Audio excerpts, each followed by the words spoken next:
ही सौभाग्य का समय है कि उस महाप्रभु की असीम दया दृष्टि से हम सभी लोगों को सत्संग का परम पावन अवसर मिला है। ये प्रभु की बहुत बड़ी कृपा है और बहुत बड़ी दया है। जब कभी आपको सत्संग मिले, कुछ समझने का मौका मिले, विचार करने का मौका मिले, तो प्रभु को बहुत धन्यवाद देना चाहिए कि आज मेरे ऊपर प्रभु की बहुत बड़ी कृपा हुई है, जो मेरा मन प्रभु की चर्चा में लग रहा है। अन्यथा भगवान की चर्चा में जल्दी मन लगता नहीं। महापुरुषों ने कहा कि पूर्व जन्म के पाप से हरि चर्चा न सुहाय, और जैसे ज्वर के उदय से भूख विदा हो जाए। जब पूर्व जन्म का पाप जिसका ज्यादा रहता है तो उसे भगवान की चर्चा अच्छी लगती नहीं। पहले तो आता नहीं, और आ गया तब इधर उधर मन लगा रहेगा। कोई बातों में लग जाएगा, कोई कहीं लग जाएगा, और वो भी नहीं तो सो जाएगा, कुछ ना कुछ हो जाएगा, सुन पाएगा नहीं। जब आपके शुभ संस्कार होते हैं, पुण्य की कमाई होती है, तभी आप प्रभु की चर्चा को सही प्रकार से सुनते हैं, मनन करते हैं, और सही अगर समझ लेंगे तो फिर कल्याण में कोई दिक्कत नहीं। जिन्होंने सही प्रकार से समझा, इतिहास गवाह है इस बात का कि उनका कल्याण हो। बोलिए प्रेम से गुरुदेव महाराज। सत्संग से एक बात समझना होता है कि हम इस दुनिया में आए हैं, किस लिए आए। किसी ने आपको इस दुनिया में भेजा होगा, नहीं भेजा। किसी ने रचा है, गढ़ कर तैयार किया है, इतना लंबा चौड़ा शरीर बनाया है कि नहीं। इसमें श्वास को संचालित किया है, श्वास को चलाया है, तो कुछ लक्ष्य होगा इसका, या ऐसे बिना मतलब का बना दिया है। कुछ ना कुछ कीमत जुड़ी है, या इसीलिए बना दिया कि जाओ खाओ पियो कमाओ और मर कर आ जाओ। अगर इतना काम होता तो पशु पक्षी कीड़े मकोड़े भेड़ बकरी सभी ये काम करते हैं। सभी अपने मन को, सभी अपने पेट का पालन करते हैं, सभी अपने बच्चों से प्रेम करते हैं, और सभी हित अनहित की पहचान करते हैं। रामायण में लिखा गया कि हित अनहित पशु पक्षी जाना, और मानुष तन गुण ज्ञान निधाना। अपना हित अनहित पशु पक्षी भी जानते हैं। मनुष्य का जीवन गुण और ज्ञान का खजाना है। आप गुण के खजाने हैं, ज्ञान के खजाने हैं, आनंद के भंडार हैं, शांति के स्रोत हैं। लेकिन बेचैन रहते हैं, टेंशन में रहते हैं, चिंता में रहते हैं। क्यों रहते हैं? चूंकि जो हमारा मूल मकसद था, जिस लिए हम दुनिया में आए थे, वो समझे। देखो, ये बात सब लोग जानते हैं कि एक दिन सभी लोग इस संसार में आए हैं, वो एक दिन सबको जाना है। ये पता है कि सबको जाना है, सबको। लेकिन जाना कहाँ है, इस बात का पता ना पता है, और ना पता करने का प्रयास करते। किसी से पूछते हैं कि मुझे कहाँ जाना है? इसलिए महापुरुष कहते हैं कि सब कहते हैं एक दिन जाना है, लेकिन मुझे आश्चर्य होता है, कहता तो है जाना है, लेकिन कुछ पता ठिकाना नहीं। कि चलन चलन सब कोई कहे, और मोही अंधेसा और नाव न जाने गांव का, पहुँचेगा किस ठौर। कहा तो रहे एक दिन जाना है, लेकिन क्या उस गांव का पता है जहाँ जाना है? एड्रेस है मालूम नहीं। ऐसे समझ लो, तो समझदार कहेंगे बस में बैठ जाओ, कंडक्टर आवे और पूछे कि कहाँ जाना है, कहाँ का टिकट काटूं, कहा तो यही तो मुझे पता नहीं कि मुझे कहाँ जाना है। कंडक्टर से बोलो कि यही मुझे मालूम नहीं कि मुझे कहाँ जाना है। तो समझदार कहेगा कि कहेगा जब ये पता नहीं कहाँ जाना बैठा क्यों बस में, कहेगा कि नहीं कहेगा। ऐसे दुनिया में भी आपको जब ये पता नहीं कहाँ जाना है तो जाएंगे कहाँ पर है। इसलिए महापुरुष कहते हैं जब हम सबको चलना है तो चलने से पहले एड्रेस पता होना चाहिए। अब कहाँ जाना है सत्संग से समझेंगे।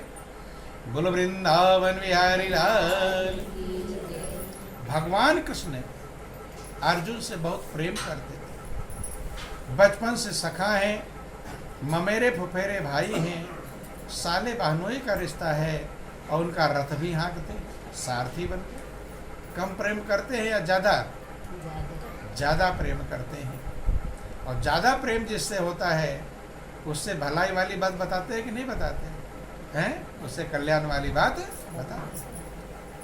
भगवान कृष्ण अर्जुन से ज़्यादा प्रेम करते थे। समझाते हैं कि हे अर्जुन, कैसे समझोगे कि मैं जिंदगी में पास हुआ हूँ या फेल हुआ, या कैसे समझोगे कि मुझे जाना कहाँ है, ये कैसे समझेंगे। कहते हैं अर्जुन कहाँ जाना है इसका एक फार्मूला है, ध्यान देना। गीता अध्याय 8 श्लोक 6 में समझाते हैं जाना कहाँ है कि यम यम वापि स्मरन् भावं त्यजन्ते ते कलेवरम तम तमेव कौन्तेय सदा तद्भाव भाविता। सुन लेना, सिर्फ अर्जुन के लिए नहीं कहा, सारे संसार के लिए कहा, सबके लिए कहा कि आपको जाना कहाँ है। आज से याद कर लेना। कहते हैं कि हे अर्जुन, मृत्यु के समय प्राणी जिस भाव को स्मरण करता हुआ शरीर को छोड़ता है उसी गति को प्राप्त कर लेता है, अर्थात उधर ही चला जाए। मौत के समय आपका मन जहां लगा रहेगा उधर ही आप चले जाएंगे। बंधु, महापुरुष कहते हैं कि जहां आशा तहां बासा होई और ताको रोकी सके नहीं कोई। जाकी सूरत लागी है जहां और कहीं कबीर सो पहुँचे तहाँ। जिसकी सूरत जहाँ लगी हुई है, जिसका दिल जहाँ लगा है, जिसका मन जहाँ लगा है, वो उधर ही चला जाए। तो अर्जुन को समझाते हैं कि अर्जुन, मन कहाँ लगाओगे, जहाँ जाना है वहीं मन लगा लो। अब आज से समझ लेना कि जिधर आपको जाना है उधर ही अपने मन को लगाना चाहिए, उधर ही जाएंगे जहां मृत्यु के समय आपका मन लगा हुआ होगा। तो अर्जुन से कहते हैं अर्जुन, मन कहाँ लगाना चाहिए। बेटा बेटी में, धन दौलत में, यही सब लोग लगाते हैं। कहाँ लगाते हैं?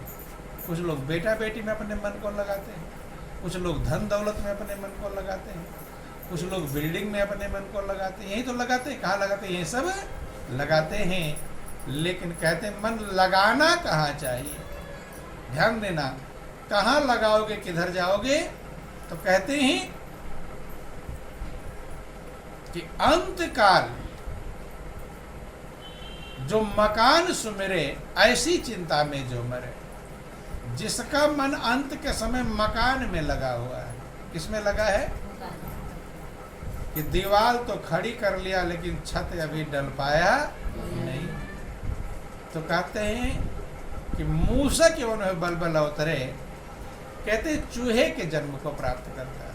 किसके जन्म को? चूहा समझते हैं आप लोग? चोखरो कहीं कहते हैं, कहीं चूहा है। तो ध्यान देना, चूंकि आपका मन किस में लगा था? बिल्डिंग में, मकान में। तो भगवान भेज देगा चूहा बना करके कि जाओ अब रात दिन बिल्डिंग ही बनाओ। क्या बनाओ? चूहा क्या करता है? सब लोग सोते हैं और चूहा बिल खोदता है। कितनी मंजिल बना लो, चूहे को रहने के लिए बहुत थोड़ी जगह चाहिए, लेकिन बिल कहाँ से? कई कई खेत पार कर जाता है बिल बना दे, रात दिन वही काम करता है। भगवान कहता पूरी कर लो इच्छा, तमन्ना पूरी कर लो, जितनी बिल्डिंग बनाना चाहो बना लो, अब कोई दिक्कत है। तो जिसका मन बिल्डिंग में, मकान में लगा रह गया तो कहते चूहे के जन्म को प्राप्त कर। आगे कहते हैं अंत काल जो लक्ष्मी सुमिरे, ऐसी चिंता में जो मरे, सर्प उन्हें बल होता। अंतिम समय में जिसका मन धन में लगा रहा गया, किस में लगा रह गया? तो कहते सर्प के जन्म को प्राप्त करता है। सांप को मरना मंजूर है, लेकिन अपने मणि को छोड़ना मंजूर नहीं। इतना प्रेम करता है, मर जाता है, लेकिन अपनी मणि छोड़ता। आगे कहते हैं अंत काल जो संतति सुमरे, ऐसी चिंता में जो मरे। अंतिम समय में जिसका मन संतान में लगा हुआ है, बेटा बेटी में लगा है, तो कहते सूकर यौन बल बल उतरे, तो कहते सुअर के जन्म को प्राप्त करता है। किसके जन्म को? सुअर के ज्यादा बच्चे होते या कम? ढेर सारे बच्चे। अब बच्चों में मन लगा रह गया तो इतने बच्चे मिल जाएंगे, ऊब जाओ। सुअर भागती रहती, बच्चे पीछे दौड़ते, बोलो वृंदावन बिहारी लाल। अर्थात जिधर जाना है वहीं अपने मन को लगा लो। ध्यान देना, भगवान कृष्ण कहते हैं अर्जुन, कहाँ मन लगाना चाहिए? धन में, बिल्डिंग में, बेटा बेटी में, नाती पोते में? कहते नहीं है।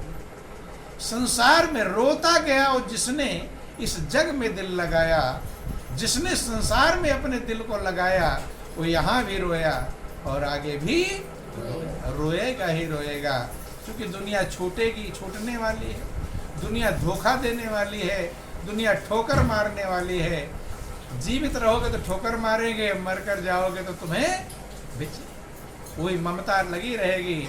ममता लगी रहेगी तो प्रभु की तरफ जा पाओगे।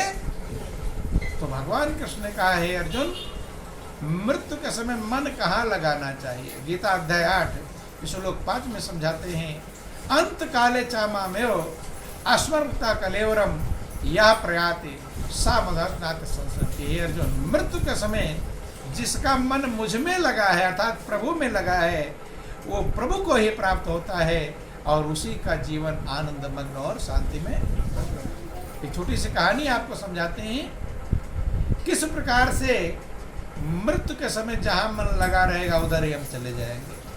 भागवत में एक प्रसंग आता है जड़ भरत का। किसका प्रसंग आता है? जड़ भरत। कभी कभी भागवत में आपने कथाओं में सुना भी होगा। जड़ भरत राजसी ठाटबाट राजा के लड़के थे। जब उन्हें ये समझ में आया कि ये दुनिया नाशवान है, एक दिन छूट जाएगी, एक प्रभु परमात्मा है जो कभी छूटता नहीं, उसका सहारा कभी नहीं छूटता और दुनिया का सहारा छूट जाता है, तो प्रभु में मन को लगाने के लिए तो राज्यपाट छोड़कर जंगल चले गए। कहाँ चले गए? जंगल में जाकर खूब भजन किया। उसी दौरान जिक्र आता है कि एक पतली सी नदी में स्नान कर रहे थे। पतली पतली कहीं झोरो आपके यहाँ बहता है, पतला थोड़ा बहुत, ऐसी नदी में स्नान कर रहे थे। एक हिरनी गर्भवती थी। हिरनी गर्भवती थी। शेर की दहाड़ की आवाज आई, गर्जना किया।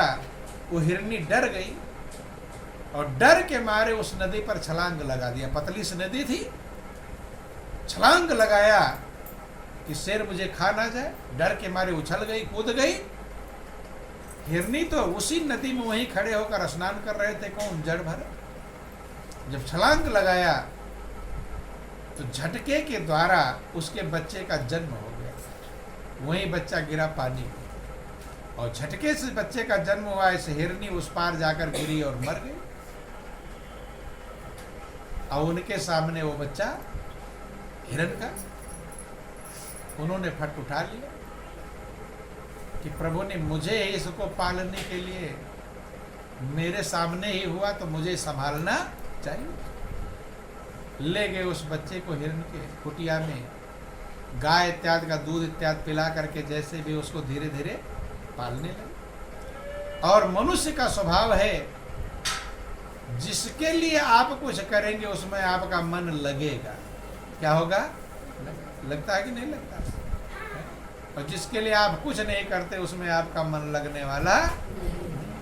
ध्यान देना, जैसे गली में तमाम कुत्ते घूमते रहते हैं, तो रोटी बचा दे दिया, कोई कुत्ता खा लिया, कोई दिक्कत नहीं। लेकिन उसी गली के कुत्ते में से एक कुत्ते को अपने घर में पाल लो, अब नहलाओ धुलाओ, साबुन तेल खाना पीना, अब वो तुम्हारा कुत्ता हो गया। किसका कुत्ता हो गया? तुम्हारा। जहां मेरापन है वही ममता है, और वही दुख का कारण है।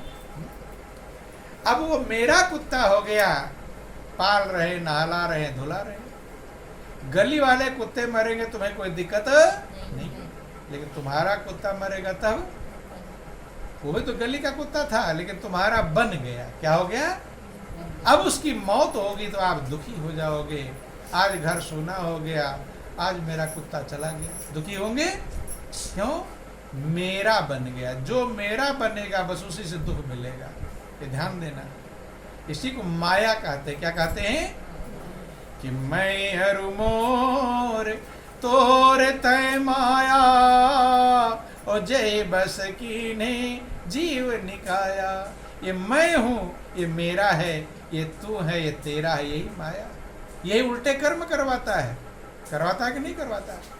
आपके बेटे का और दूसरे के लड़के की झगड़ा हो जाए, लड़ाई, और आप जानते हो मेरे बेटे की गलती है, हैं?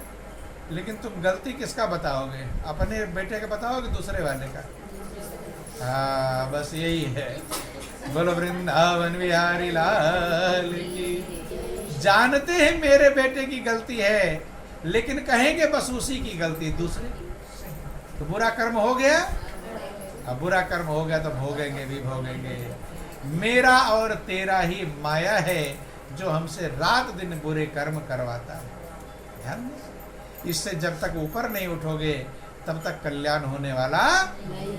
जब तक सब में उस प्रभु को नहीं पहचान पाओगे कि सब में वही एक मालिक बैठा हुआ है, मेरे बेटे में भी वही है और दूसरे के बेटे में भी वही है। अगर मेरे बेटे की गलती है तो मुझे अपने बेटे की गलती कहनी चाहिए और दूसरे गलती दूसरे कहनी, लेकिन ऐसा करते नहीं। यही धोखा है और यही आपसे बुरे कर्म करवा देता है। बेटा कहीं उल्टा चलेगा तो तुम रोगे, दुखी होगे। रोते हैं कि नहीं रोते? दूसरे का बेटा उल्टा चलता दुखी होते हैं? तब तो कभी कभी खुश भी हो जाते हैं, नहीं तो? दूसरे का काम बिगड़े तो खुश होते हैं और अपने का काम बिगड़े तो दुखी होते हैं। यही मेरा तेरा, इसीलिए इसी को माया कहते हैं। कुछ लोग धन को माया से कहते हैं, कुछ लोग पत्नी पुत्री सब माया नहीं, माया जो मेरा और तेरा की भावना। अब जड़ भरत उस हिरण के बच्चे को ले गए, पाल लिए तो मन लगेगा कि नहीं लगेगा? है? अब उसको बैठे हैं भजन में, अब आकर पीठ में सींग से कुरेदता है, कभी गोद में बैठ जाता है। जंगल में चरने गया है, लेट हो गया तो बेचैन हो गए, आज मेरा मृग छोना नहीं है, ना जाने कुछ जंगली जानवर शेर चीते ने खा लिया। बंधु मन लग गया, और जिसमें मन लग जाता है बंधु ध्यान देना, मनुष्य का दिल उसी में चला जाता है और वही प्रभु को भुलवाता है। क्या करता भगवान? कौन भुलवाता है? मन इधर गया। अभी आप भजन करने बैठोगे तो मन कहाँ जाएगा? जहाँ जहाँ तुम्हारी ममता होगी। कभी बाजार जाएगा, कभी ससुराल जाएगा, कभी बेटा के पास जाएगा, कभी बेटी के पास, और बैठे कहाँ हो? भजन के लिए, भगवान में मन लगाने के लिए बैठे हो, लेकिन मन दौड़ दौड़ इधर उधर जा रहा। जहाँ जहाँ ममता लगी रहेगी, या तो दुश्मनी होगी वहाँ जाएगा, या तो प्रेम होगा वहाँ जाएगा। दो ही जगह जाता है। ये दुश्मनी रहेगी उसमें जाता है कि नहीं जाता है? न जाने मेरा दुश्मन क्या प्लानिंग बना रहा है, क्या कर रहा है, क्या झंझट पैदा करेगा। जाता है तो दोनों जगहों पर जाएगा। इसलिए दोनों ही खतरा है, मोह ही खतरा है और ईर्ष्या द्वेष भी खतरा है। इसलिए महापुरुष कहते हैं जब जड़ भरत के संसार से जाने का समय आया, उनके मन में एक विचार रह गया, मैं तो जा रहा हूँ, अब मेरे मृग छौने की देखभाल कौन, करेगा। इस हिरन के, मेरा हिरन हो गए। जंगल में तमाम हिरन चल रहे हैं, उनमें ममता नहीं है। जिसको उन्होंने पाल लिया उसमें ममता लग गई, और ममता तू न गई मेरे मन से, पाके केस जन्म के साथी, लाज गई लोकन ते, और ममता तू न गई मेरे मन से। बंधु ध्यान देना, ममता ही दुख का कारण है। संसार से जाने का समय आया, मन में एक विचार रह गया, मैं तो जा रहा हूँ, लेकिन मेरे हिरन की देखभाल है वह कौन करेगा।